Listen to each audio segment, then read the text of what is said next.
វេសវណ្ណកវៈកវេររាជបរមបពិតស្ដេចស្ថិតនៅឧត្តរទិសមួយសូមសម្ដេចព្រះមហាបពិតព្រះចក្រឡោកបាលទាំង4ព្រះអង្គចង់ចិត្តចំពោះហោះមកកាន់ស្ថាននេះហើយបានសមាទានសិលនៃព្រះសារពេជ្ជចិន្តាញាណជាអង្គម្ចាស់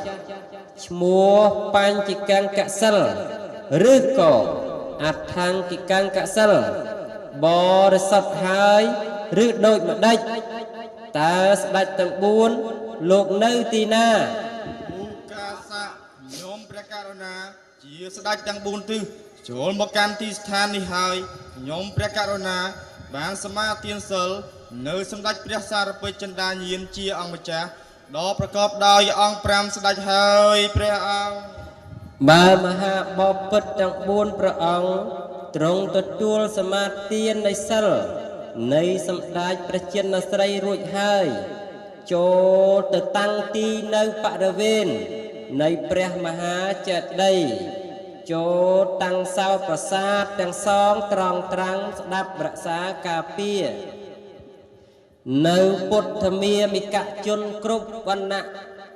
ស្រីប្រុសក្មេងចាស់ដែលមកប្រជុំគ្នាក្នុងទីនេះដើម្បីរក្សាការពារបរិវេណនៃវត្តចន្ទបជោតនារាមនេះទាំងមូលមិនឲ្យមានភ័យអំពីមនុស្សកាចអមនុស្សកាចយៈកាចគ្រុឌកាចនាគកាចកំភ័ន្តកាចមហិង្សកាចគោកាចក្របីកាចតោកាចខ្លាកាចចៅកាចទឹកកាចភ្លើងកាចរោគកាចអ្នកខត្តរឹកកាចភូតបិសាចណាមកបៀតបៀនក្នុងកម្មវិធីពូនក្នុងខ្សាច់ដើម្បីប្រាថ្នាជាប្រចេតិយនេះបានឡើយ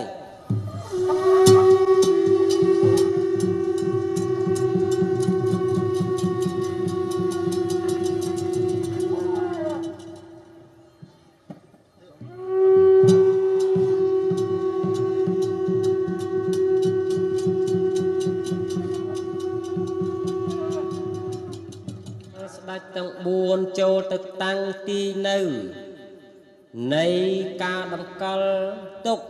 នៅព្រះចេតិយរួចស្រេចបរិបូរណ៍ហើយចូល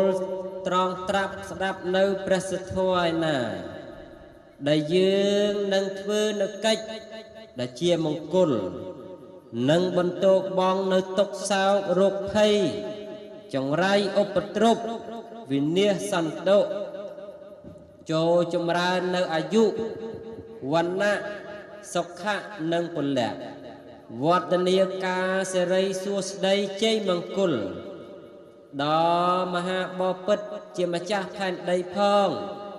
ដល់អាណានិមឺនសពបុកមន្ត្រីព្រមទាំងយើងខ្ញុំទាំងអស់គ្នាជាពុទ្ធបរិស័ទ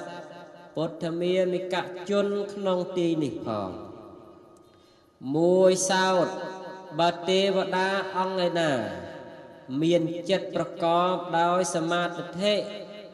តាមដៃអវាទដ៏មានឫទ្ធិអាចចង់នៅសោតប្រាសាទទាំងសង